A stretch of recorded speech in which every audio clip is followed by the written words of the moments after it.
কনস্টিটিউশনে 130 নম্বর বিলটা আবার সংশোধনী হয়েছে, সেই নিয়ে বিরোধীরা আবার হট্টগোল শুরু করেছে। এ বলছে মানবো না, ও বলছে এটাকে চেঞ্জ করতেই হবে। আহ, এখানে কি বলা হয়েছে নিচে স্ক্রিনশট গুলো তো তোমরা দেখে নাও, প্রমাণ সমেত দিয়েছি।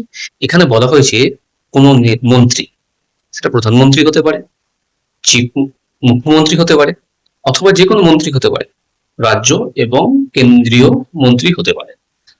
তারা যদি কোনো দোষ করে 30 দিনের বেশি যদি জেলে থাকে, তাহলে তাদের মন্ত্রিত্ব পদ থেকে তাদেরকে ইস্তফা দিতে হবে। সেটা নিয়ে এখন বিরোধীদের ফেটে তপ্ত হয়ে যাচ্ছে। পশ্চিমবঙ্গ বিরোধীদের তো দেখতে পাচ্ছি সব তো দুর্নীতিগ্রস্ত লোকগুলোই বসে রয়েছে। হ্যাঁ, মানে দুর্নীতির পরিবর্তে ধরো আমাদের পশ্চিমবঙ্গের কথাই দেখবে, খাদ্য মন্ত্রী, শিক্ষামন্ত্রী, স্বাস্থ্যমন্ত্রী, আরো বিভিন্ন যে সেগমেন্টের মন্ত্রীগুলো রয়েছে, তাদের মোটামুটি ফাইল খুললে 30 দিনের বেশি করে যাবে, মানে ক্যাবিনেট পুরো খালি হয়ে যাবে।